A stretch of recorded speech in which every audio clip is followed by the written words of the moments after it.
নমস্কার। অবসরের কথা বা আসরের বর্তমান অধিবেশনে আপনাদের সবাইকে জানাই সাদর সম্ভাষণ, সাদর আমন্ত্রণ। আমরা কথা বলছিলাম ভারতবর্ষ তথা বাঙালির ইতিহাসকে নিয়ে। গত পর্বে আমরা বাঙালির সূক্ষ্ম আবেগ, তার বিশেষত্ব নিয়ে কথা বলছিলাম। সেখানে আমরা বাঙালির জীবনযাপনের মধ্যে যে একটা ঔদার্য আছে, যে একটা রসসমৃদ্ধ সূক্ষ্মতা বোধ আছে, যে পরিমাণ আতিথেয়তা আছে এবং সবচাইতে বড় তার মধ্যে একটা সম্মেলক শক্তি রয়েছে, যে শক্তির মধ্য দিয়ে বাঙালি বিভিন্ন ধরনের বিষয়কে একীভূত করে নিতে পারে। এবং সেখানে আমরা দেখেছি গুরু ভারত তো সেখানে যেমন নেই, তেমনি পুরাণত্বের বা একটা যাকে বলে সংকীর্ণতার, মতান্ধতার আচ্ছন্নতাও বাঙালির মধ্যে নেই বা এই বাংলাদেশে নেই। এবং সেখানে আমরা দেখেছি শাস্ত্রপন্থীরা, ভারতবর্ষের শাস্ত্রপন্থীরা এই পূর্ব ভারতকে খুব একটা ভালো চোখে দেখতেন না। এটা তো আমরা বলেছি যে সেই সময় তীর্থযাত্রা ছাড়া, অর্থাৎ যেহেতু এই গাঙ্গেয় এই যে সভ্যতা এবং এই গঙ্গা এখানে এসে বঙ্গোপসাগরে মিলিত হয়ে সেখানে একটা নতুন তীর্থের সৃষ্টি হয়েছে। বাংলাতে কিন্তু সে অর্থে কোনো তীর্থ নেই। বাংলাতে যেটা আছে সেটা আছে মানবতার তীর্থ, মানুষের কথা। ফলত বাংলাদেশের সাহিত্যে, সমাজে যা কিছু, সেখানে মানবতার জয়গান উঠেছে। শাস্ত্রকারেরা, উত্তর পশ্চিমের শাস্ত্রকারেরা এটাকে কিন্তু খুব একটা ভালো চোখে দেখেননি। তারা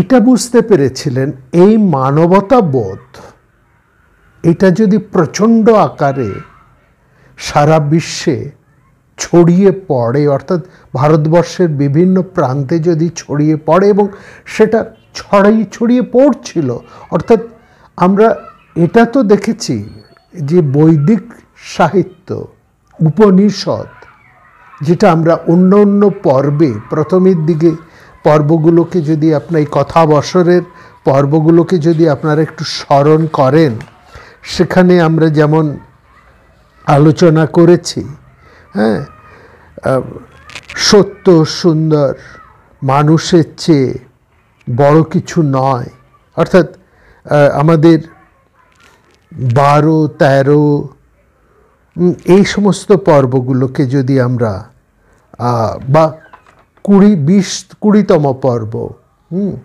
এই সমস্ত পর্বগুলোকে যদি আমরা সেখানে আবার একটুখানি ফিরে দেখি, তাহলে দেখব এই ভারতবর্ষের বৈদিক যে ধ্যান ধারণা ছিল, সেখানে এই পূর্ব ভারত তার একটা আমূল পরিবর্তন করে দিয়েছে। বৈদিক ধারার মধ্যে যেখানে দেবতা প্রধান ছিল, দেবতাই প্রধান, অর্থাৎ যে কথা আমরা ওখানে খুব বিস্তৃতভাবে বলেছি, অগ্নি, ইন্দ্র, যম, বরুণ, হ্যাঁ, ইত্যাদি দেবতারা সেখানে খুব বিরাট শক্তিমান, তারাই প্রধান। পরবর্তী সময়ে বৈদিক সাহিত্যে এবং উপনিষদ তো বটেই, সেখানে আমরা দেখেছি মানবতার জয়গান। এই মানবতাবোধে বা মানবতার দীক্ষায় বৈদিক সমাজকে দীক্ষিত করেছে পূর্ব ভারত, বিশেষ করে বাংলার সুজলা সফলা এই মাটি। এটা বিশেষ করে লক্ষ্য করবার। এবং আরেকটি পর্ব, 24তম পর্ব, আপনারা কতজন সেটাকে খুব মন দিয়ে শুনেছেন বা লক্ষ্য করেছেন জানি না। আমরা সেখানে ওই যে ঐতরেয় ব্রাহ্মণে, সেখানে যে আমরা ইতরাপুত্র ঐতরেয় মহিদাসের কথা বলেছি বিস্তৃতভাবে, সেটি আরেকবার শুনে নেবার অনুরোধ করছি। এই ঐতরেয় ব্রাহ্মণ, ঐতরেয় আরণ্যক, এটি কিন্তু খুব গুরুত্বপূর্ণ একটা সন্ধিক্ষণ।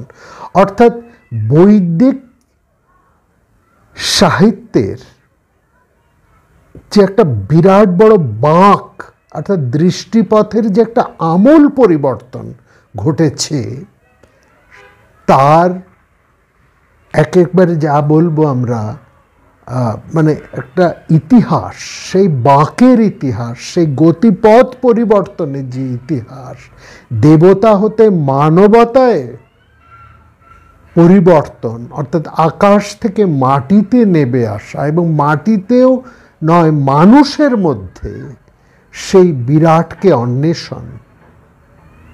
মানুষই শেষ কথা, মানুষের চেয়ে বড় কিছু নয়, যা মহাভারতের মধ্যে বলা হচ্ছে, না মনুষ্যাৎ শ্রেষ্ঠতরং হি কিঞ্চিৎ।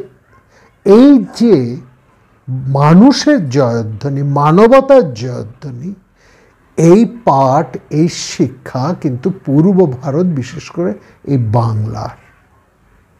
এখান থেকেই আমরা বাউল, কীর্তন, এই সমস্ত সাহিত্য, সঙ্গীত, এই ধরনের শাস্ত্রকে আমরা পাচ্ছি। ফলত প্রমাদ কিন্তু গুনতে আরম্ভ করেছিলেন সেই শাস্ত্রকারেরা, যারা শাস্ত্রপন্থী, তাদের মধ্যে একটা ভয় হয়েছে। ফলত তারা নিজেদের স্বার্থ কায়েম রাখার জন্য তারা এই বিধান দিয়েছিলেন যে তীর্থযাত্রা ছাড়া অন্য কোনো কারণে যদি বাপু তোমরা এই বঙ্গদেশ বা এই পূর্ব ভারতে আসো, তাহলে তোমাদের প্রায়শ্চিত্ত করতে হবে। এইটার মূল কারণটা হচ্ছে এই জায়গা। এবং সেখানে গত পর্বেও আমরা বিশদভাবে এখানে দেখিয়েছি যে এই বাংলার মধ্যে এসে একটা আমরা সম্মেলক ভাবনা পাচ্ছি, যেটা কি না আরও খুব বিস্তৃতভাবে আমরা বলেছি।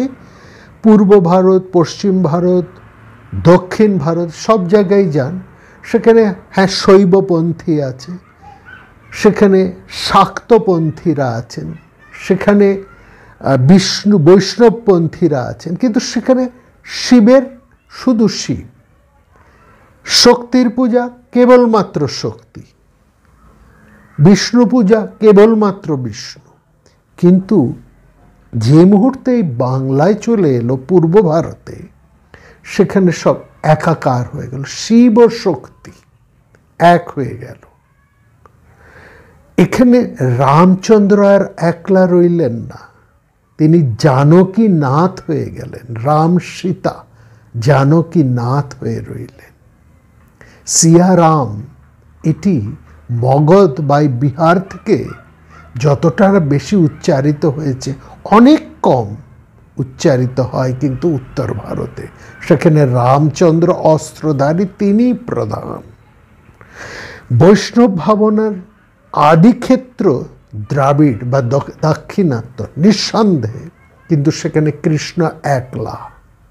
এখনও যদি আপনারা গুজরাটের সে নাথ দ্বারকায় যান, সেখানে কৃষ্ণ একা দাঁড়িয়ে আছেন নাথ দ্বারকায়। নাথ শ্রীনাথজি, তিনি একলা, ডাইনে বাঁয়ে কোথাও রাধাকে খুঁজে পাবেন না। কিন্তু এই বাংলায় চলে আসুন, উত্তর ভারতে কৃষ্ণ একমাত্র দাঁড়িয়ে আছেন, গিরি গোবর্ধনধারী। হ্যাঁ, সেখানে তিনি একমাত্র গিরি। মীরাবাই অপূর্ব, তিনি কৃষ্ণ ভক্ত। মেরে তো গিরিধার লাল আর দুসরো ন কই, এত যে তার কৃষ্ণের মাহাত্ম্য, সেখানেও কিন্তু রাধা নেই। বাংলায় চলে আসুন, রাধা এবং কৃষ্ণ। রাধা আগে, সীতা আগে, তারপরে রাম, আগে রাধা তারপরে কৃষ্ণ, আগে শক্তি তারপরে শিব। শিবের শিবত্বই প্রাধান্য পেল, গুরুত্ব পেল ওই শক্তির সম্মেলন। এবং সেটা চমৎকারভাবে আমরা দেখছি। মহাকবি কালিদাস, উজ্জয়িনীর মহাকবি, তিনি শৈব ভাবাপন্ন। তিনি তার নায়কের সঙ্গে এসেছেন, রঘুর সঙ্গে এসেছেন এই পূর্ব ভারতে, এই বাংলায়। রঘু এখানে প্রচণ্ড বাধা প্রাপ্ত হলেন, সে কথা আমরা গত পর্বে বলেছি। বাংলার নৌবাহিনী তাকে প্রচণ্ড বাধা দিয়েছে, এ কথা কালিদাস উল্লেখ করতে ভোলেননি রঘুর সেই তার রঘুবংশ কাব্য। এবং সেখানে তিনি আরও একটি জিনিস করলেন, মহাকবি হিসেবেই তিনি করেছেন, যেহেতু তিনি মহাকবি, কোনো সংকীর্ণ দ্রষ্টা কবি নন তিনি। ফলত তিনি সেই রঘুবংশের একেবারে প্রারম্ভে বন্দনা করছেন পার্বতী পরমেশ্বর, বাক এবং অর্থের। যে কথা আমরা বলেছি, এই বাক, অর্থ, পার্বতী পরমেশ্বর, এই ধারণা এই পূর্ব ভারতের, এই তন্ত্রের, এর অর্থাৎ একটা সম্মিলকের একটা ধারণা এখানে রয়েছে। তা বলে এটা কিন্তু ভাববেন না যে বাঙালি লড়াই বা বাংলা পূর্ব ভারতের অস্ত্র শক্তি কিছু কম ছিল, তারা আবেগ সর্বস্ব, এটা মাত্র নয়, তাদের যথেষ্ট শক্তিমত্তাও ছিল। আজকের এই 34তম পর্বে, কথাবাসরের এই 34তম পর্বে আমরা এই পূর্ব ভারত তথা বাংলার ইতিহাসের সেই শক্তি সাধনার দিকটা, শক্তি সাধনা মানে ধর্মীয় শক্তি সাধনার কথা আমরা বলবো না। আমরা এখানে বাংলার যে রাজশক্তি, অর্থনৈতিক শক্তি, তার কথা আমরা বা তার পরিচয় আমরা কিছু তুলে ধরব। দুটি কথা বলার আছে। এই আলোচনা মূলত আমরা করছি না, এই আলোচনাটি বিশেষ করে বাঙালির ইতিহাস, এই জায়গাটা খুব বেশি কিন্তু আলোচিত হয় না। এই রাখালদাস বন্দ্যোপাধ্যায়, রমেশচন্দ্র মজুমদার, যদুনাথ সরকার, ব্রজেন্দ্রলাল শীল, ব্রজেন্দ্রনাথ শীল আচার্য হতে আচার্য সুকুমার চট্টোপাধ্যায়, সুনীতি কুমার চট্টোপাধ্যায়, সুকুমার সেন, সুনীতি কুমার চট্টোপাধ্যায়, সুকুমার সেন, এই যে ধারা, এরা এই বাঙালির ইতিহাস, বাঙালির প্রাচীন ইতিহাসকে তারা কিন্তু অত্যন্ত গুরুত্ব দিয়ে পর্যালোচনা করেছেন। আমাদের যাবতীয় আলোচনা এই 6 জন কৃতিপুরুষ বা এই 6 জন ঐতিহাসিক বা এই 6 জন বিখ্যাত বাঙালির পদাঙ্ক অনুসরণ করে। এদের বাংলার ইতিহাস প্রত্যেকেরই আছে। রাখালদাস বন্দ্যোপাধ্যায় হতে রমেশচন্দ্র মজুমদার, যদুনাথ সরকার, ব্রজেন্দ্রনাথ শীল কিংবা সুনীতি কুমার চট্টোপাধ্যায় কিংবা অথবা সুকুমার সেন, প্রত্যেকেরই বাংলার ইতিহাস গ্রন্থ আছে তাদের। সেই গ্রন্থ আপনারা সহজ উপলভ্য, আপনারা সেটা দেখতে পারবেন। আমরা অতটা ঐতিহাসিক সন, তারিখ ইত্যাদি নিয়ে আমরা আলোচনা করব না, বা করার সেই সুযোগও আমাদের নেই। আমরা এই স্বল্প সময়ের মধ্যে বাংলার ইতিহাসের কিছু গুরুত্বপূর্ণ তথ্য একটু সহজ করে আপনাদের কাছে পরিবেশন করছি, আপনাদের একটা আগ্রহ তৈরি করে দেবার একটা চেষ্টা মাত্র। আপনারা এই কৃতি পুরুষদের গ্রন্থ অবশ্যই পড়বেন, তাহলে আরো বিশদে জানতে পারবেন। যাই হোক, আমরা এটা দেখলাম যে বাঙালির রাজশক্তির একটা বিশাল ইতিহাস আছে। তার আগে আমরা এই বাংলার ইতিহাস কিভাবে হচ্ছে বা এই বাংলা আসছে কিভাবে, হ্যাঁ, এইটা আমরা একটুখানি দেখব। একেবারে যদি আমরা প্রাচীন পৌরাণিক ইতিহাসের মধ্যে যাই, তাহলে আমরা দেখছি ঋষি উতথ্য এবং মমতা, আমরা ভারত কথার গ্রন্থিমোচনে এদের কথা আমরা বলেছি। নিশ্চয়ই আপনাদের মনে আছে ঋষি দীর্ঘতমার কথা আমরা বলেছি। ঋষি দীর্ঘতমা হচ্ছেন ঋষি উতথ্য এবং মমতার সন্তান। তো এই দীর্ঘতমা ঋষির ঔরসে দৈত্যরাজ বলির পত্নী সুদেষ্ণার গর্ভে তিনি 5টি সন্তানের জন্ম দেন। এইটি হচ্ছে পৌরাণিক ইতিহাস, এবং এই 5টি সন্তান হচ্ছেন অঙ্গ, বঙ্গ, কলিঙ্গ, ঔড্র এবং পুণ্ড্র। এই অঙ্গ, বঙ্গ, কলিঙ্গ, ঔড্র এবং পুণ্ড্র, এই 5টি সন্তানের জন্ম দেন, এবং 6টি সন্তানের জন্ম দিয়ে ঋষি দীর্ঘতমা বলেন, তিনি বেদের ঋষি, তিনি বলেন তোমার এই 5টি সন্তানই তার নিজের নামে রাজ্য শাসন করবে। এরা প্রত্যেকেই বিখ্যাত রাজা হবেন এবং তাদের প্রত্যেকেরই রাজ্য তাদের নিজেদের নামেই পরিচিত হবে। এবং সেখান থেকেই আমরা অঙ্গ, বঙ্গ, কলিঙ্গ, ঔড্র এবং পুণ্ড্র এই রকম 5টি রাজ্যের কথা আমরা পুরাণে, ইতিহাসে, মহাভারতের মধ্যে আমরা পাচ্ছি। এই কয়েকটি, এরা প্রত্যেকে স্বনামখ্যাত এবং তাদের নিজ নামে একটি রাজ্য তারা স্থাপন করেছেন। এই বেশিরভাগ ঐতিহাসিকেরা তারা এই 5টি রাজ্যের একটা প্রাচীন এবং বর্তমান একটা সীমা নির্ধারণ করে দিয়েছেন। আমরা তার পরিচয় একটু আপনাদের কাছে তুলে নিই। অঙ্গ দেশ কোনটি না, বর্তমান বিহারের ভাগলপুর মুঙ্গের অঞ্চলটা হচ্ছে অঙ্গ দেশ, ঠিক আছে।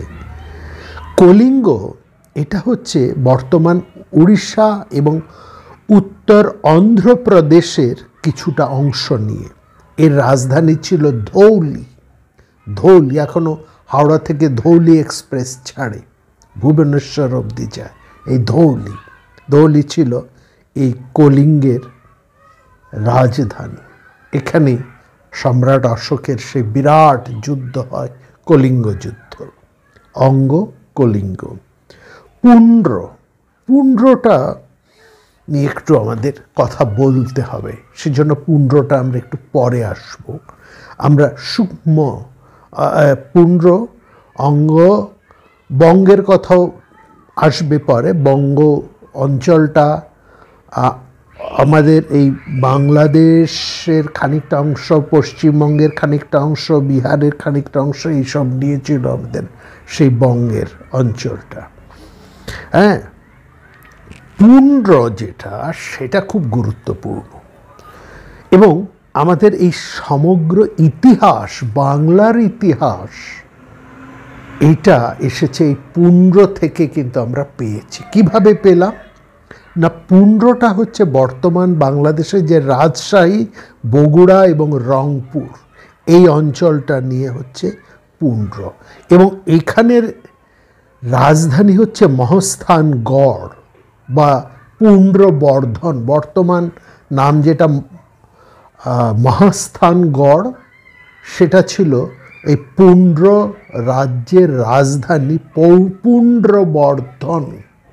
এই জায়গাটি, এই মহাস্থানগড় এটা খুব বিখ্যাত এখন, এবং এইখানে লর্ড কানিংহামের নেতৃত্বে খনন করে, বা এর পরবর্তী সময়ে আরও অনেকবার খনন করা হয় এই মহাস্থানগড়।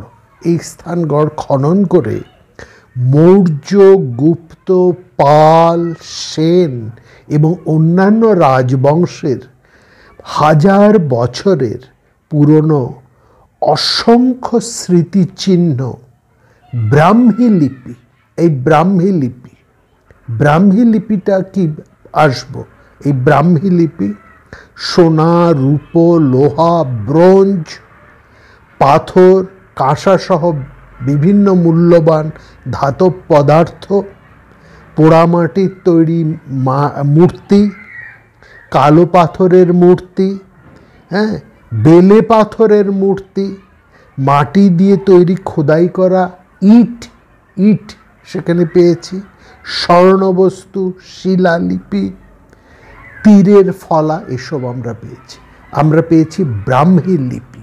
এই ব্রাহ্মী লিপি একটি পাওয়া গেছে, সেটার মধ্যে সেই যে শিলাচক্র মহাস্থানগড়ে, সেখানে একটা অশোক লিপি, এই ব্রাহ্মী লিপি হচ্ছে অশোক যে লিপিতে তার অনুশাসন, তার নির্দেশ দিতেন, এটি ছিল ব্রাহ্মী লিপি। সম্পূর্ণ পাঠোদ্ধার না হলেও এটা জানা গেছে সেই লিপি থেকে, ওই সংক্ষিপ্ত প্রত্নলিপিটি থেকে আমরা জানতে পেরেছি পুণ্ড্রনগর অর্থাৎ পৌণ্ড্রবর্ধনে শহরে সাধারণ শস্যাগার থেকে সম্রাট অশোক নির্দেশ দিচ্ছেন দুর্ভিক্ষের সময় ওই রাজশস্যগার থেকে, যেটা পুণ্ড্রবর্ধনে রয়েছে, দুর্ভিক্ষের সময় সম্রাট অশোক তার একটা নির্দেশনামা জারি করছেন ওই শিলালিপির মধ্যে, ব্রাহ্মী লিপিতে।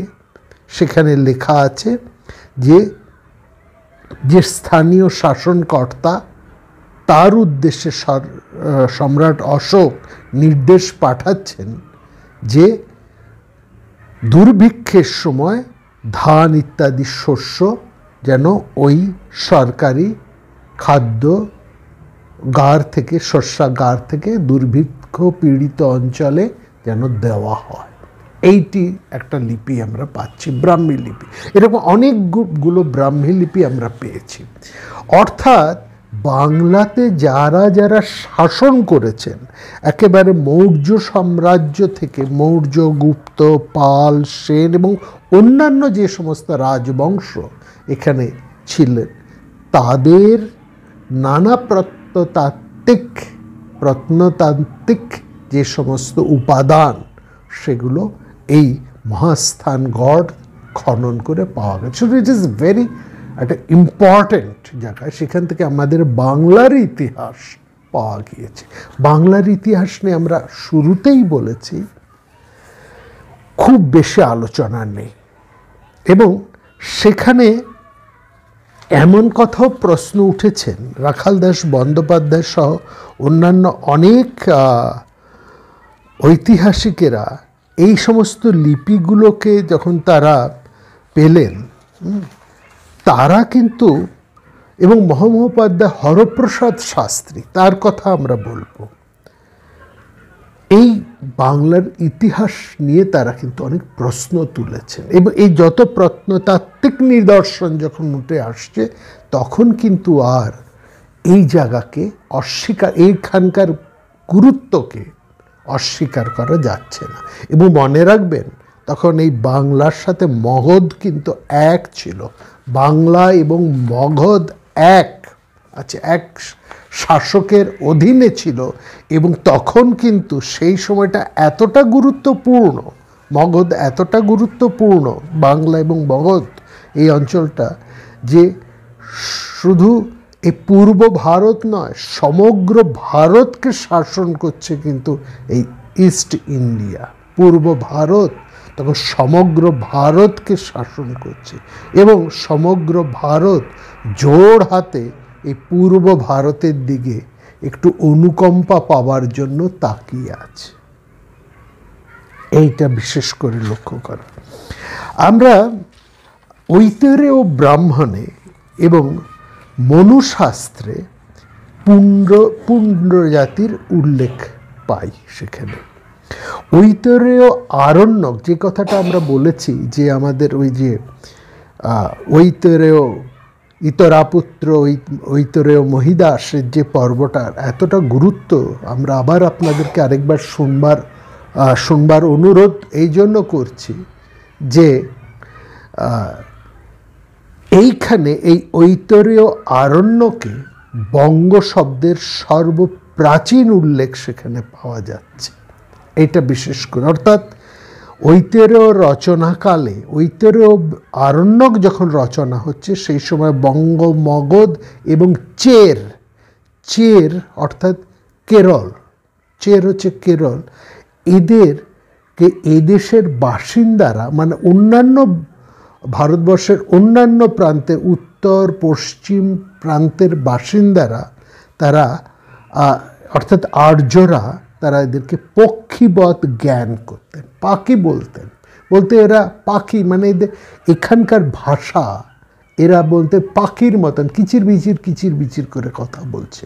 এবং এরা বলতেন এরা সংস্কৃতকে শুদ্ধভাবে উচ্চারণ করতে পারে না। সংস্কৃত উচ্চারণটা এই অঞ্চলের বাংলা, মগধ এবং এই দক্ষিণ ভারতের কেরল, বিশেষ করে চের এই অঞ্চলে এরা সংস্কৃতকে ভালো করে উচ্চারণ করতে পারে না। ফলে এই তিন জায়গার লোকদেরকে বলা হতো পাখির মতন এরা কথা বলতো।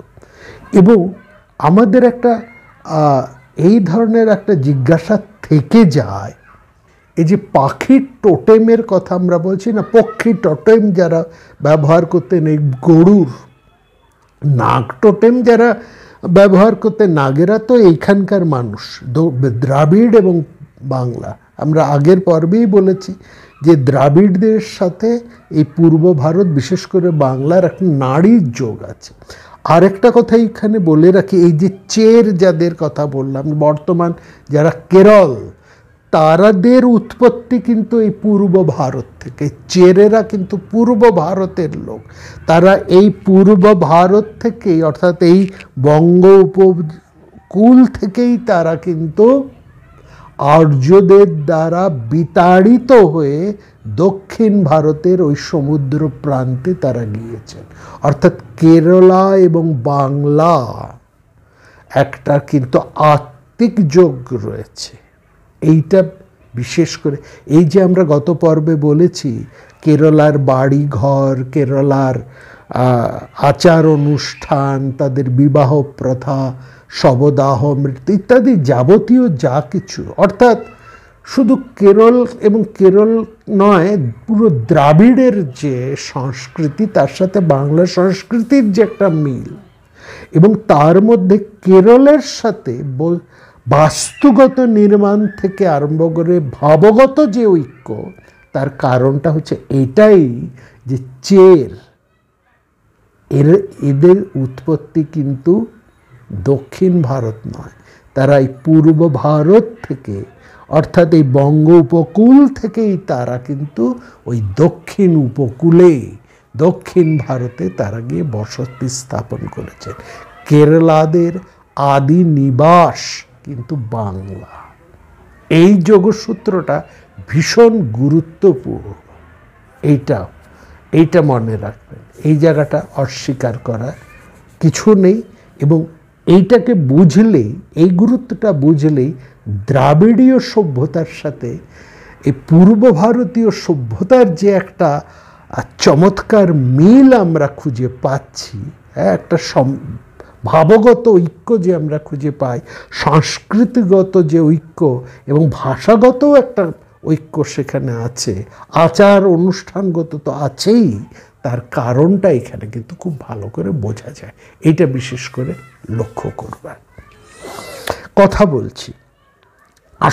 কেন পশ্চিম ভারতের লোক, উত্তর ভারতের আর্যরা এই পূর্ব ভারত, মগধ মানে বাংলা, বঙ্গ, মগধ এবং চের, এদেরকে এতটা হেয় জ্ঞান করতেন, এতটা তুচ্ছ তাচ্ছিল্য কেন করতেন, কেন তাদেরকে পক্ষীবৎ জ্ঞান করতেন?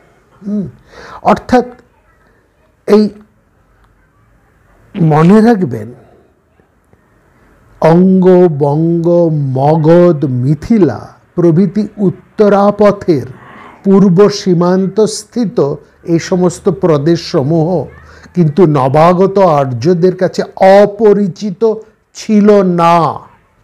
খুব ভালো করেই এই অঙ্গ, বঙ্গ, মগধ এবং মিথিলার সাথে তাদের পরিচয় ছিল এবং ভালো মতন ঠক্কর তারা এই জায়গা থেকে খেয়েছেন।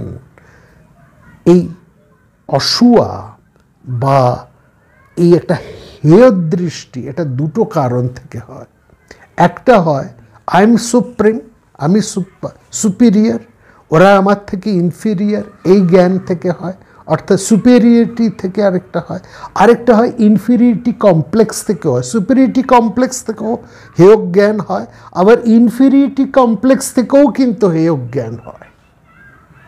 ক্লাসের ছেলেটি খুব ভালো, হ্যাঁ, সে প্রত্যেক বছর প্রথম হচ্ছে, তাকে কিছুতেই টক্কর দিতে পারছে না, তাকে কিছুতে অতিক্রম করতে পারছে না, হ্যাঁ, সে বারবারই প্রথম হয়ে যাচ্ছে, আর কোনোভাবেই প্রথম হতে পারছে না। তার ফলে তার ওই যাকে সে কোনোভাবেই পরাজিত করতে পারছে না, প্রত্যেকবারই তার কাছে পরাজিত হচ্ছে, হ্যাঁ, এইখান থেকে পরাজিতের মধ্যে কিন্তু একটা ওই কমপ্লেক্স জন্মায়। তার ফলে সে কিন্তু তাকে, এবং সে যদি সংখ্যাধিক্য হয় তাহলে তারা কিন্তু সংখ্যাধিক্যের জোরে ওই যার কাছে হেরে যাচ্ছে, পরাজিত সংখ্যাধিক্যের জোরে হোক বা অন্য কোনো জোরেই হোক, ওই যার কাছে পরাজিত হচ্ছে, যাকে কিছুতেই মানে জিত করা যাচ্ছে না, জয় করা যাচ্ছে না, হ্যাঁ, তার প্রতি একটা অবজ্ঞা, একটা হেয় জ্ঞান, একটা কমপ্লেক্সিটি তৈরি হয়। এটা কিন্তু হয়েছে। এইটা খুব চমৎকারভাবে এই যে মানে বন্দ্যোপাধ্যায়, মজুমদার, সরকার, শীল, চট্টোপাধ্যায়, সেন, এই যে ঐতিহাসিকদের কথা আমরা বললাম, এরা বাদ দিয়েও আরও অনেক ঐতিহাসিকরাও কিন্তু এটাকে, এরা স্পষ্টত অন্যেরা ঠারে ঠোরে কিন্তু এই কথা বলেছেন।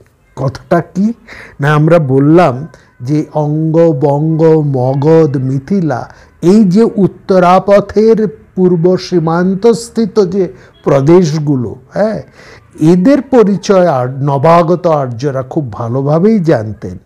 শতপথ ব্রাহ্মণ এই জায়গাটা আরও খুব স্পষ্ট করে দিয়েছে, একেবারে খুলে, একেবারে ওপেন করে দিয়েছে এই জায়গাটা কি। সেখানে আমরা দেখছি শতপথ ব্রাহ্মণ, হ্যাঁ, সেই যখন খুব বিস্তৃত হচ্ছে তখন মিথিলা মোটামুটি আর্যদের অধিকারে এসে গেছে। কিন্তু হরপ্রসাদ শাস্ত্রী তিনি আরও পরিষ্কার করে শতপথ ব্রাহ্মণ অন্যান্য জায়গার থেকে নিয়ে তার দেখাচ্ছেন। হরপ্রসাদ শাস্ত্রী, মহামহোপাধ্যায় হরপ্রসাদ শাস্ত্রীর একটি বিখ্যাত প্রবন্ধ আছে, Bengalis, their manners, customs and literature, সম্ভবত এই নামেই আছে। সেই প্রবন্ধে বলছেন, যখন আর্যরা মধ্য এশিয়া হতে পাঞ্জাবে উপনীত হন, পঞ্জাবে, বর্তমান পঞ্জাব, তখন এই বাংলা সভ্য ছিল, অর্থাৎ এই অঙ্গ, বঙ্গ, কৌলিঙ্গ, সৌরাষ্ট্র, মগধ, এই দেশগুলো কিন্তু তখন সভ্য ছিল, তাদের একটা উন্নত সংস্কৃতি ছিল, উন্নত যাপন ক্রিয়া ছিল, একটা কৃষ্টি ধারা সেখানে ছিল, উন্নত ধরনের একটা জনজীবন সেখানে ছিল। আর্যরা নিজেদের বসতি বিস্তার করে যখন এলাহাবাদের উপস্থিত হন, তখন এই সমস্ত পূর্বস্থিত দেশের প্রদেশগুলোর সভ্যতায় ঈর্ষাপরায়ণ হয়ে তারা এই পূর্ব ভারতের অঙ্গবঙ্গ, কলিঙ্গ, সৌরাষ্ট্র, মিথিলা এই সমস্ত দেশগুলোকে তারা ঈর্ষাবশত, যে কথাটা আমরা বললাম ওই ইনফেরিটি কমপ্লেক্স থেকে যেটা হয়, ঈর্ষাবশত তাদের ধর্মজ্ঞান শূন্য, ভাষা শূন্য পক্ষী বলে বর্ণনা করেছে। আচ্ছা বলুন তো, উচ্চারণ আজও, আজকের দিনেও সব দেশে মানুষ কি অন্য দেশের উচ্চারণ সঠিকভাবে করতে পারেন? ইউরোপিয়ানরা আমাদের দেশের উচ্চারণ করতে পারে না, স্বাভাবিকভাবে আমরা ইউরোপিয়ানদের সঠিক উচ্চারণ করতে পারি না। এতে তো লজ্জার কিছু নেই। আমাদের দেশের মধ্যেই দেখুন না, দক্ষিণের উচ্চারণ, পূর্বের উচ্চারণ, কিংবা আমাদের এই বাংলার মধ্যে প্রদেশে প্রদেশে কত রকমের উচ্চারণের তফাৎ আছে। তাতে কি আছে? উচ্চারণটা বড় কথা না জ্ঞানটা বড় কথা, যে বিষয়টা জানি কি না। কেবলমাত্র উচ্চারণের দোষ দেখিয়ে কোনো প্রদেশকে যে ঠেলে রাখা যায় না, সেটা তো এখন আমরা দেখছি দক্ষিণের বিজয়। দক্ষিণের ইংরেজি বা অন্য ভাষা, হিন্দি বলুন, ইংরেজি বলুন, তারা সঠিক উচ্চারণ করতে পারেন, এটা নিয়ে তাদের বিন্দুমাত্র মাথা ব্যথা নেই। আমরা কি তাদের ভাষা আদৌ বুঝি বা উচ্চারণ করতে পারি? কিন্তু তারা কিন্তু আজকে সমস্ত ক্ষেত্রে, বিদ্যা চর্চার সমস্ত ক্ষেত্রে তারা কিন্তু যথেষ্ট প্রতিষ্ঠিত। অতএব আমরা কেবলমাত্র যদি ওই উচ্চারণের দোষ ধরে তাদেরকে ঠেলে রাখতে চাই, এটা অসুয়া বলবো, ঈর্ষা বলবো, কিংবা এটা ভুল বলবো, অন্যায় বলবো। সেটাই কিন্তু এই আর্যরা করেছিলেন। তারা এইভাবে এদের সভ্যতা দেখে ঈর্ষাপরায়ণ হয়ে তারা কিন্তু এদেরকে পাখি বলেছেন, এদেরকে ধর্মজ্ঞান শূন্য এই সমস্ত বলেছেন। আসলে আর্যদের কৃষ্টিভাব আলাদা, দ্রাবিড়দের কৃষ্টিভাব আলাদা। আর কে না জানে, আর্যরা তো শেষ পর্যন্ত দ্রাবিড়দের সভ্যতা, এই পূর্ব ভারতের সভ্যতাকে আপন করে নিতে বাধ্য করেছে না? এটা তো স্বাভাবিক। নদী যে প্রান্ত দিয়ে যাবে, দুই কুলকে সে প্রভাবিত করতে করতে যাবে। সংস্কৃতিও তাই ঘটেছে। সুতরাং এটা বড় কোনো কথা নয়, কিন্তু এরকমই একটা হয়েছিল। আর এই জায়গায়, এবং আমরা এটাও দেখেছি, হরপ্রসাদ শাস্ত্রী মহাশয়, মহামহোপাধ্যায় হরপ্রসাদ শাস্ত্রী, তিনি তার ওই প্রবন্ধের মধ্যে এটাও খুব পরিষ্কার করে দেখিয়েছেন যে ভারতবর্ষের আর্যরা বিবাহ সূত্রে বঙ্গেশ্বরের সাথে যুক্ত হবার আগ্রহ কতটা তারা প্রকাশ করেছিলেন। এবং মানুষ যখন লোহার ব্যবহার জানে না, তখন এক জায়গা থেকে অন্য জায়গায় জলপথে বেত দিয়ে কাঠকে বেঁধে নৌকো তৈরি করে, জলযান নির্মাণ করে, বেতের দড়ি দিয়ে শক্ত করে কাঠকে বেঁধে নৌকোর বড় বড় নৌকো তৈরি করে, সেই নৌকোতে করে এই বাংলার যারা ব্যবসায়ী, তারা চাল নিয়ে, এইখানকার চাল নিয়ে তারা দূর দূরান্তে ব্যবসা করতে যেত। এবং সেই সময় মনে রাখবেন, সোনার উপর গুরুত্বপূর্ণ, তার থেকে অনেক বেশি দামি মহার্ঘ বস্তু ছিল কিন্তু খাদ্যশস্য, জল, তারপরে খনিজ দ্রব্য। এইটা ছিল তখনকার দিনের প্রধান। এখন যেমন পেট্রোলিয়াম, তখন ছিল কিন্তু শস্য, বিশেষ করে ধান, চাল, গম, ভুট্টা, এই বাজরা, এইগুলো। আর্যরা ওটাই লুট করতে এসেছিল। লুট করতে এসে তারা এখানকার মাটি, জল, উর্বরা শক্তি এসব দেখে তারা এখানেই বসতি স্থাপন করে এই দেশেরই লোক হয়ে গেলেন। এই দেশ, তাদের সভ্যতা আর এই দেশের সভ্যতা মিলেমিশে এক হয়ে দুটি সভ্যতাই ফুলে সমৃদ্ধ হয়ে উঠল। এটা কিন্তু যে কথাটা বলছিলাম, যে সময় লোহার ব্যবহার মানুষ জানতো না, সেই সময় এই বাংলায় তারা বেতের দড়ি দিয়ে নৌকো তৈরি করে তাতে তারা নানা দেশে চাল রপ্তানি করত। এই বাঙালিরা এই নৌকোগুলোকে বলা হতো বালাম নৌকো, বালাম নৌকো। আর যে নৌকোয় এই যে চাল নিয়ে যাওয়া হতো, ফলে এই চালের নামই হয়ে গিয়েছিল বালাম চাল। হ্যাঁ, এই বালাম চাল না, অর্থাৎ এই বালাম চালের অত্যন্ত চাহিদা ছিল সর্বত্র, এবং অন্যান্য দেশ এই বালাম চালের জন্য বাংলার মুখের দিকে তাকিয়ে থাকত। এইটা ছিল তখনকার দিনের কথা। তো এই জায়গায় আরেকটা আমরা বলছি যে এই পুন্ড্র অঞ্চলের, পুন্ড্রের কথা আমরা বলছিলাম না, আজকে খানিকটা ইতিবৃত্ত আপনাদেরকে দিয়ে যাচ্ছি, ছোঁয়া দিয়ে যাচ্ছি, পরে আরেকটু আমরা গভীরভাবে আসব আলোচনায়। এই যে পুন্ড্র কথা আমরা বললাম, পুন্ড্র অঞ্চল, এই পুন্ড্র অঞ্চলের শাসক ছিলেন পৌণ্ড্রক বাসুদেব।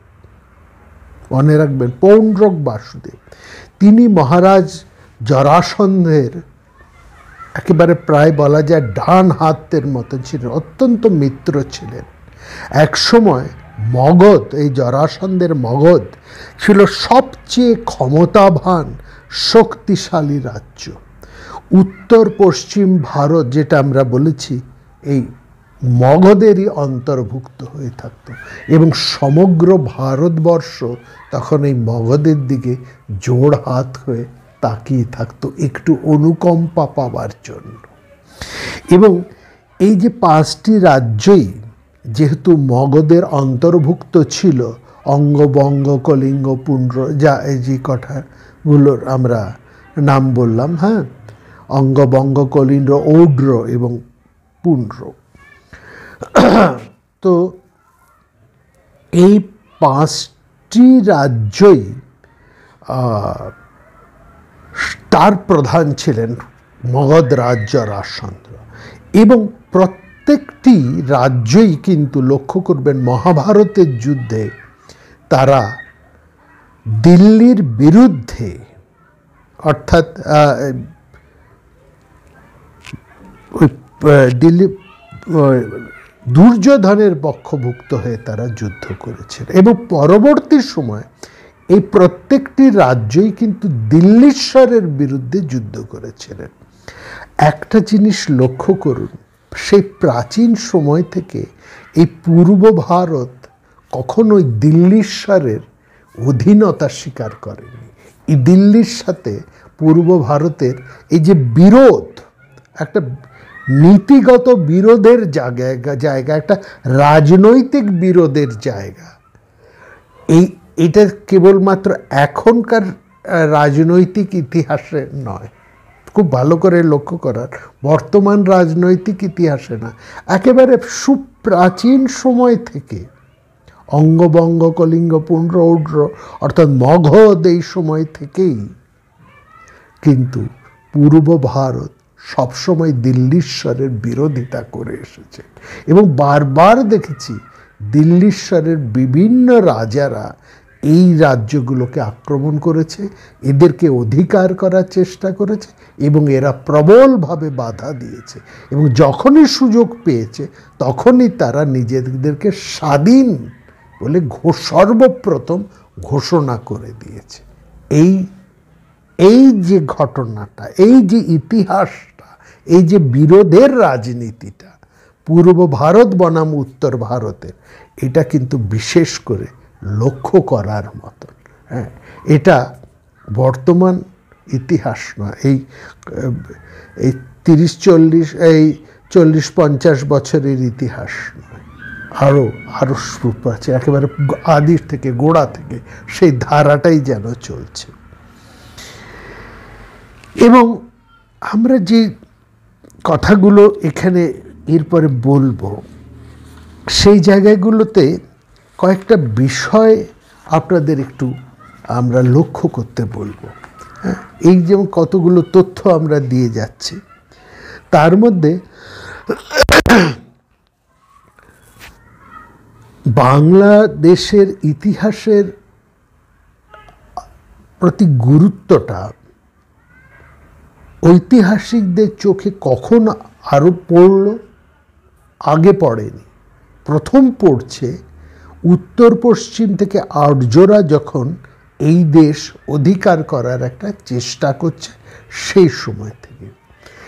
কোন সময় থেকে এই বাংলাদেশে আর্যদের বসতি স্থাপন হয়েছে এই কথা বলাটা কিন্তু খুব শক্ত। তবে মৌর্য সম্রাটদের শাসনকালে, অর্থাৎ খ্রিস্টপূর্ব চতুর্থ তৃতীয় শতাব্দীতে যে অন্তত উত্তরবঙ্গে আর্যদের অভিনিবেশ ছিল, তার একটা প্রমাণ আমরা সেখানে পাই। যাই হোক, এই দেশ বা এই বাংলা, তখন বাংলা বলা হতো না, বলা হতো বঙ্গালা। হ্যাঁ, এবং এই বাঙ্গালা, এই জায়গাটা বা বঙ্গাল, বঙ্গাল এই শব্দের উৎপত্তি বঙ্গপাল থেকে এসেছে। বাংলাদেশের দক্ষিণ ও দক্ষিণ পূর্ব অঞ্চল সেই অনেকটা জলা জায়গা ছিল, জলাভূমি। এই জলা জায়গার সাধারণ নাম হচ্ছে বঙ্গ। ঐতিহাসিকেরা অনেকেই বলেন, এবং রাখাল দাস বন্দ্যোপাধ্যায়, রমেশচন্দ্র মজুমদার বা যদুনাথ সরকার, তারা এইটা বলেছেন। এবং এই একই মতে সুকুমার সুমিতিবাবু, তারাও এই একই সিদ্ধান্তে সমর্থন। এই যে জলাভূমি অঞ্চলটাকে বলা হয় বঙ্গ। বঙ্গ শব্দের অর্থ হচ্ছে জলাভূমি, আবিধানিক অর্থ হচ্ছে জলাভূমি। বঙ্গ শব্দের অর্থ হচ্ছে জলাভূমি। ওই যে অঙ্গ বঙ্গ, এই বঙ্গ মানে যে অঞ্চলটা জলাভূমি, সেটা হচ্ছে বঙ্গপ্রদেশ বা বঙ্গদেশ। হ্যাঁ, তো এখানে আরেকটা নামও ছিল বঙ্গপাল, এই নামও ছিল। এই আর বঙ্গের আদিবাসীরা বঙ্গাল নামে খ্যাত ছিল অন্তত পক্ষে একাদশ শতাব্দী থেকে। প্রাচীনকালের আধুনিক বাংলাদেশ প্রধানত চারটা প্রদেশে ভাগ করা ছিল। চারটা, সেখানে প্রাচীন বঙ্গদেশ চারটা বিভিন্ন প্রদেশে বিভক্ত ছিল। বরেন্দ্রী, সুম্য, বঙ্গ আর কামরূপ, এই চারটি অঞ্চল। বরেন্দ্রী, সুম্য বা রাঢ়, যে কথাটা বলে রাঢ় বঙ্গ, হ্যাঁ, সুম্যকে এবার থেকে আমরা রাঢ় বঙ্গ বলবো, ঠিক আছে। বঙ্গ আর কামরূপ, এই অঞ্চলের মধ্যে ভাগ করা ছিল। বরেন্দ্র, এই শব্দটা একটু আমাদের নাড়াচাড়া করতে হবে। বরেন্দ্র কথাটা একটু, আমরা বললাম বঙ্গ হচ্ছে জলাভূমি, সেখানে বরেন্দ্র ভূমি।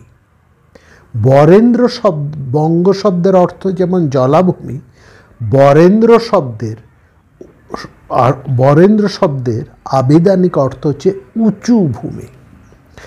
অনেকে বলেন এই বন্দ্যোপাধ্যায়, বন্দ শব্দ বরেন্দ্র শব্দ থেকে এসছে, বন্দ মানে প্রধান, তা কিন্তু নয়, ভুল। বরেন্দ্র থেকে বন্দ্যোপাধ্যায় এসেছে কিনা এই ইতিহাস আমরা জানি না। তবে বরেন্দ্র শব্দটা হচ্ছে বর্তমান উত্তরবঙ্গ, এর হচ্ছে বরেন্দ্র। বাংলার প্রাচীন জনপদ, পশ্চিমে গঙ্গা ও মহানন্দা, পূর্বে করতোয়া। এই করতোয়াটা হচ্ছে কোথায়? ওই যে আমরা মহাস্থানগড় বললাম, মহাস্থানগড় কথা আমরা শুরুতেই বলেছি, মহাস্থানগড়, যেটা হচ্ছে আপনাদের এই যে পৌণ্ড্রবর্ধন রাজধানী, পৌণ্ড্র দেশের রাজধানী পৌণ্ড্রবর্ধন, তার আধুনিক নাম হচ্ছে মহাস্থানগড়, যার ইতিহাস আমরা বলেছি। এই মহাস্থানগড়ের পাশে দিয়ে যে নদীটি বয়ে যাচ্ছে তার নাম হচ্ছে করতোয়া। তাহলে বরেন্দ্রর যে ভৌগোলিক সীমাটা আপনারা বুঝে গেলেন, এটা হচ্ছে গঙ্গা মহানন্দা, পূর্বে করতোয়া, পশ্চিমে পদ্মা, উত্তরে কুচবিহার। এই মধ্যবর্তী অংশটা হচ্ছে বরেন্দ্র ভূমি।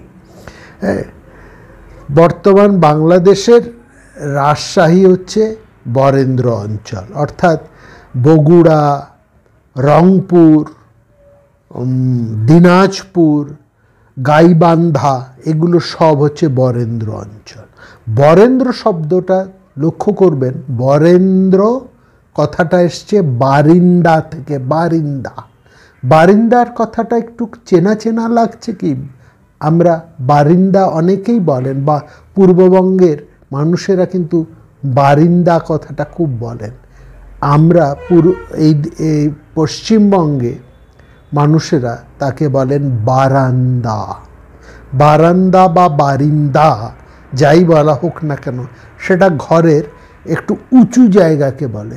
বারান্দায় গিয়ে বসো, মানে সেটা ঘরের থেকে একটু সামনে একটু উঁচু জায়গা, অর্থাৎ মাটি, রাস্তা, তারপরে উঠোন পার হয়ে ঘরে ঢোকার একটু যে উঁচু জায়গাটা, সিঁড়ি দিয়ে যেখানে উঠতে হয়, এই যে উঁচু জায়গা, এটা হচ্ছে বারান্দা বা বারিন্দা। এখান থেকে এসছে বরেন্দ্র শব্দ, উঁচু জায়গা। এই হচ্ছে বরেন্দ্রের মূল অর্থ, একটু উঁচু জায়গা, জলাভূমি, তার থেকে একটু উঁচু জায়গা। বোঝা গেল? সেখান থেকে এসছে বরেন্দ্র। সুতরাং এই হচ্ছে বরেন্দ্র। হ্যাঁ, এই হচ্ছে আপনার বরেন্দ্র অঞ্চলটা। তার মানে শুম্ভ যে অঞ্চলটার কথা আমরা বললাম, এটা হচ্ছে তাম্রলিপ্ত। বর্তমান যে তাম্রলিপ্ত, সেটা হচ্ছে এই শুম্ভ। হ্যাঁ, মানে তমলুক। এই তমলুক বা তাম্রলিপ্ত আরেকটার জন্য বিখ্যাত, নদী বন্দর তাম্রলিপ্তি বা নদী বন্দর, প্রাচীন খুব গুরুত্বপূর্ণ একটা নদী বন্দর। এই নদী বন্দর থেকে পৃথিবীর বিভিন্ন জায়গায় বা ব্যবসা বাণিজ্য করা। সুতরাং বাঙালিরা শাসনও যেমন করেছেন, ব্যবসাও তেমন করেছেন। কোন জায়গা থেকে তাদের এই দুর্ভাগ্যটা নেমে এলো, সেই ঘটনা আমরা আসব।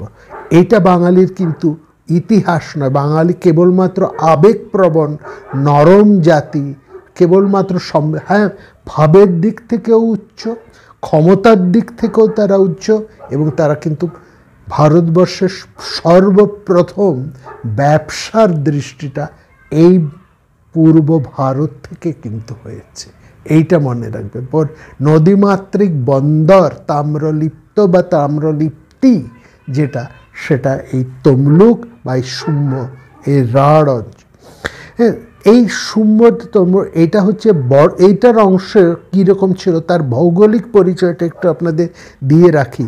এই তমলুকটা, হ্যাঁ, যে বর্তমান যে তাম্রলিপ্ত অঞ্চলটা, সেটা অঞ্চলটা কত, বা শুম্ভ অঞ্চল যেটা রাঢ় বাংলা বলা হয়, সেটার ভৌগোলিক পরিবেশ হচ্ছে বর্ধমান বিভাগ, বীরভূম, বাঁকুড়া এবং মেদিনীপুরের কিছু অংশ, আর মুর্শিদাবাদের কান্দি, এই অংশটা নিয়ে সে শুম্ভ বা রাঢ় অঞ্চল। তারপরে হচ্ছে পুণ্ড্রের কথা তো আমরা আগেই বলেছি, বাংলাদেশের বগুড়া সেই মহাস্থানগড়, সেই কথা আমরা বলে দিয়েছি। আর কি বাকি রইল? বরেন্দ্র বললাম, শুম্ভ বললাম, বঙ্গ, আর কামরূপ হচ্ছে আসাম। এই কামরূপের খানিকটা আসামের খানিকটা অংশ নিয়ে আমরা সেখানে বলছি।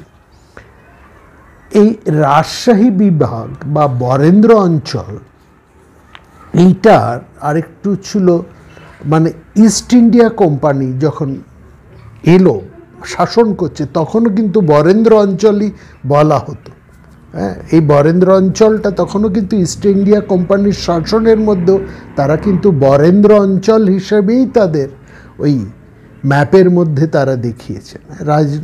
ভৌগোলিক ভাগে তখনও কিন্তু রাজনৈতিক এবং ভৌগোলিক বিভাগেও তখন কিন্তু বরেন্দ্র অঞ্চল বলা হতো।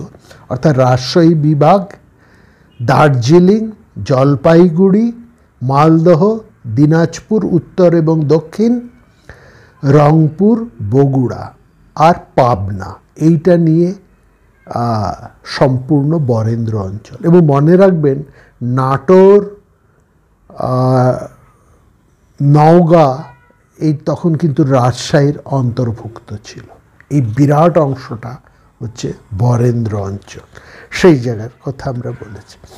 তো যাই হোক, আমরা এই টোটাল অংশটা হচ্ছে গৌড় বা বঙ্গ এবং অঞ্চলটা।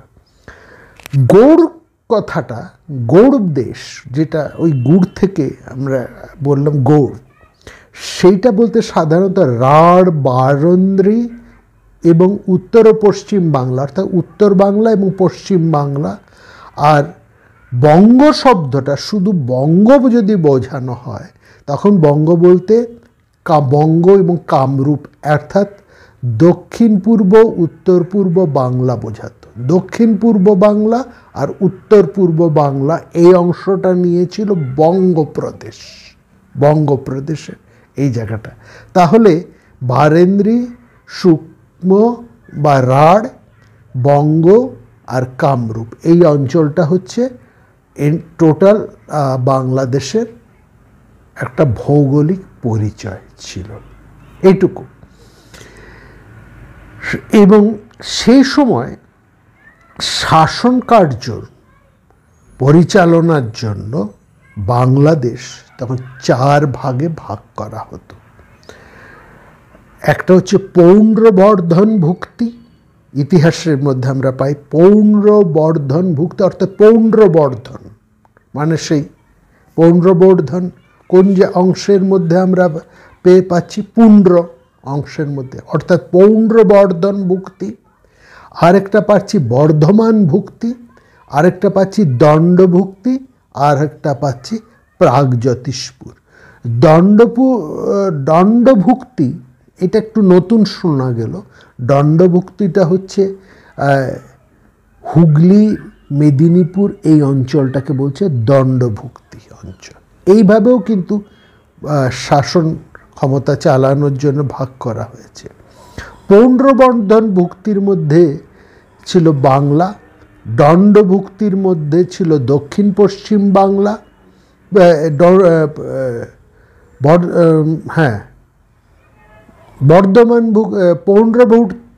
পৌণ্ড্রবর্ধন ভুক্তি যেটা, পৌণ্ড্রবর্ধন ভুক্তি যে অঞ্চলটা, সেটার মধ্যে অংশ ছিল উত্তর আর পূর্ব বাংলা।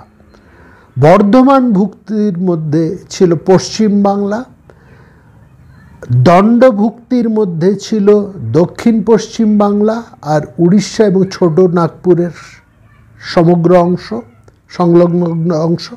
আর প্রাগজ্যোতিষ ভুক্তির মধ্যে ছিল কামরূপ, অর্থাৎ উত্তর পূর্ব বাংলা এবং গোটা আসাম। এইভাবেই মোটামুটি অঞ্চলের ভাগটা আমরা একদম প্রাচীন সময় থেকে সেন রাজাদের সময় পর্যন্ত এবং তার পরবর্তী ইস্ট ইন্ডিয়া কোম্পানির সময়েও কিন্তু এই রকমই বাংলার একটা জেলা ভিত্তিক ভাগের পরিচয় আমরা পাই। একটু বেশি কচকচানি হয়ে গেল না, ভৌগোলিক কথা নিয়ে একটু বেশি বলা হয়ে গেল, এইটুকু জেনে রাখি। আমরা এবার একদম পেছনে চলে যাই, একেবারে বাংলার, অর্থাৎ মৌর্য সাম্রাজ্য, গুপ্ত সাম্রাজ্য সারা দেশ শাসন করছে। তাদের শাসনের মধ্যে বাংলা, অর্থাৎ এই অঙ্গ, বঙ্গ, কলিঙ্গ, পুণ্ড এইসব সমগ্র দেশগুলো আছে। সেখানে বাংলার আমরা শক্তিশালী নৌসেনাদের পরিচয় পাচ্ছি, স্থানীয় বেশ কিছু রাজাদের পরিচয় আমরা পাচ্ছি। কিন্তু সেই সময় বাংলা স্বাধীন নয়। স্বাধীন বাংলার ইতিহাস যদি আমাদের বলতে হয়, স্বাধীন বাংলা মৌর্যদের অধিকারে নয়, গুপ্ত সাম্রাজ্যের অধিকারে নয়। স্বাধীন বাংলা কবে থেকে স্বাধীন হলো তার কথা বলতে হলে আমাদের গুপ্ত সাম্রাজ্যের শেষ অবস্থা, যখন গুপ্ত সাম্রাজ্যের সেই দাপট, তাদের সেই প্রবল প্রতাপ, তার ঔজ্জ্বল্য যখন ম্লান, তখন এই বাংলায় একজন শক্তিমান রাজা, তিনি নিজেকে স্বাধীন শাসক বলে ঘোষণা করলেন। এবং কেবলমাত্র স্বাধীন শাসক এইমাত্রই ঘোষণা করেই ক্ষান্ত হলেন না, তিনি নিজের শক্তিতে বাংলার বিরাট অংশ, সেই সঙ্গে আসাম, উড়িষ্যার বেশ খানিকটা অংশ, এই তৎসন্নিহিত অন্যান্য যে সমস্ত প্রদেশ, তাও তার, অর্থাৎ কৌনজ পর্যন্ত তার ক্ষমতা, কান্যকুব্জ কৌনজ পর্যন্ত তার বিরাট একচ্ছত্র ক্ষমতা। তিনি প্রথম বাংলার স্বাধীন সম্রাট, তার কথা আমরা বলবো। এটা আমাদের দুর্ভাগ্য, সেই সময় সমগ্র ভারতবর্ষের মধ্যে বৌদ্ধ ধর্মের একটা বিরাট প্লাবন এসেছে। এবং সেই সময় সম্রাট অশোক, গুপ্ত সাম্রাজ্যের সম্রাট অশোক এসেছেন। সম্রাট অশোকের হাত ধরেই বা ভারতবর্ষে বৌদ্ধ ধর্মের জয় জয়াকার একটা বিরাট প্রভাব হয়। সেই বৌদ্ধ ধারা দেশ শাসন যেমন করেছে, শিক্ষা বিস্তারও করেছে, এবং তারপরে ভারতবর্ষের একটা বিরাট পরিচিতি দেশ বিদেশে ছড়িয়ে পড়েছে। ভারতবর্ষে তখন বড় বড় সমস্ত শিক্ষা প্রতিষ্ঠানগুলো রয়েছে। সেই শিক্ষা প্রতিষ্ঠান ভারতবর্ষের পরিচয়, তার যশ, তার সমৃদ্ধি বিশ্বের বিভিন্ন জ্ঞানী, গুণী এবং পরিব্রাজকদের খুব বারবার তারা আকর্ষণ করেছে, এবং তারা বারবার এসেছেন। তাদের মধ্যে সবচাইতে বেশি এসেছেন বৌদ্ধ সন্ন্যাসীরা। তারা এসেছেন বিভিন্ন বৌদ্ধ দেশ থেকে, ভারতবর্ষ এবং তৎসন্নিহিত যে সমস্ত বৌদ্ধ, কারণ বৌদ্ধ ধর্ম তো কেবল ভারতবর্ষের মধ্যে ছিল না, ভারতবর্ষের সীমা ছাড়িয়ে বা বৃহৎ ভারতবর্ষের রাজনৈতিক পরিসরের মধ্যে বৌদ্ধ ধর্ম তার প্রভাব বিস্তার করেছিল। ভারতবর্ষ ইতিহাসে এটা বলা হয়, ভারতবর্ষ কখনোই অস্ত্রশক্তি দিয়ে দেশ জয় করে, অর্থাৎ এক হাতে ধর্ম, অন্য হাতে অস্ত্র, এই নিয়ে ভারতবর্ষ কোনোদিন রাজ্য জয় করেনি। যেটা ইসলাম করেছে, যেটা খ্রিস্টানেরা করেছে, সেটা কিন্তু ভারতবর্ষ করেনি। ভারতবর্ষ পৃথিবীকে জয় করেছে হৃদয় দিয়ে এবং অথবা তার শক্তি দিয়ে। ধর্মকে সামনে রেখে পেছনে অস্ত্র নিয়ে ভারতবর্ষ রাজ্য জয় করেনি। ভারতবর্ষ ধর্ম নিয়ে যে রাজ্য জয় করেছে, সেটা হিন্দু ধর্মের ক্ষেত্রেও আমরা দেখেছি, অর্থাৎ সনাতন আমাদের বৈদিক ধর্মের ক্ষেত্রে যেমন আমরা দেখেছি, তেমনি বৌদ্ধ ধর্মের ক্ষেত্রেও দেখেছি। বৌদ্ধ ধর্মের প্রচারের মধ্যে দিয়ে ভারতবর্ষ বিভিন্ন পৃথিবীকে জয় করেছে, বিভিন্ন পৃথিবীর দেশকে জয় করেছে। সেই সমস্ত দেশের অনেক বৌদ্ধ সন্ন্যাসীরা সেই সময় এসেছেন এই গুপ্ত সাম্রাজ্য। গুপ্ত সাম্রাজ্য হচ্ছে ভারতবর্ষের ইতিহাসে একটা স্বর্ণোধ্যায় সময়, উজ্জ্বল সময়। সেই সময় বহু সন্ন্যাসীরা এসেছে। দুর্ভাগ্য পূর্ব ভারতের এটাই, বারবার এই দুর্ভাগ্য পূর্ব ভারতের ক্ষেত্রে নেমে এসেছে। পূর্ব ভারতের মধ্যে একটা উদার ধর্মমত ছিল, সেটাকে যেমন কঠোর বৈদিক শাস্ত্রপন্থীরা পছন্দ করতেন না, সেরকম এইখানকার এই পূর্ব ভারতের যে রাজশক্তি, সেটা কিন্তু এই বৌদ্ধ ধর্মর অনুসারী ছিল না। যে রাজশক্তির কথা বলছি, যে রাজার কথা আমরা বলতে চলেছি, যিনি নিজেকে এই বাংলার প্রথম স্বাধীন সম্রাট হিসেবে যাকে ঐতিহাসিকেরা স্বীকার করেন, অন্তত এই 5-6 জন ঐতিহাসিকের কথা আমরা যারা বললাম তারা তো বলেছেন, এবং আরও অনেক বিদেশি ঐতিহাসিকেরাও তাকে বাংলার প্রথম স্বাধীন সম্রাট হিসেবেই তাকে দিয়েছেন। কিন্তু সে সময়কার যে ইতিহাস, সেই সময়কার যে সমস্ত ঐতিহাসিকেরা বিদেশ থেকে এসেছিলেন তারা মূলত ছিলেন বৌদ্ধ, আর ইনি ছিলেন শৈব। ফলত এর ক্ষমতাকে, তার জয়গাথাকে, তার পরাক্রমকে, তার শ্রেষ্ঠতাকে কিন্তু এই ঐতিহাসিকেরা খুব একটা ভালো চোখে দেখেননি। তাকে, তাদের যে ইতিহাস বর্ণনা, সেখানে তারা তার নিন্দাই করেছেন, এবং এটা ভুলভাবে করেছেন, অন্যায়ভাবে করেছেন। আগামী পর্বে আমরা বাংলার প্রথম স্বাধীন সম্রাটের কথা নিয়ে আসব, বলবো তার কীর্তির কথা, এবং সেই সঙ্গে সঙ্গে তার পরবর্তী বাংলার কি অবস্থা হলো সে কথাও আমরা বলবো, এবং বলবো তাকে কোন সেই যে দৃষ্টির কথা আমরা বললাম, বাংলাকে সেই সময় আর্যরা, শাস্ত্রধারী আর্যরা এই বাংলা, মগধ, এই অঞ্চলটাকে তারা যে পাখির সঙ্গে তুলনা করেছেন, ধর্মভ্রষ্টের সাথে আলোচনা করেছেন এই বৌদ্ধ সন্ন্যাসীরা। যদিও এই বৌদ্ধ ধর্মের মহাযান জানান সেই এই বাংলা থেকেই উৎপত্তি হয়েছে, এই বাংলাতেই, কিন্তু ওই যে দুর্ভাগ্য, অর্থাৎ পূর্ব ভারতের সাথে উত্তর ভারতের যে একটা চিরকালীন বিবাদ, তার রেশও কিন্তু, সেই ইতিহাসও এর মধ্যে রয়েছে, সেই ঘটনা এখানে রয়েছে। এই কথাও আমরা দেখব।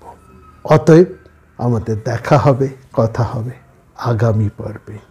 আমরা আসব বাংলার প্রথম স্বাধীন সম্রাটের পরিচয় নিয়ে। সবাই খুব ভালো থাকবেন।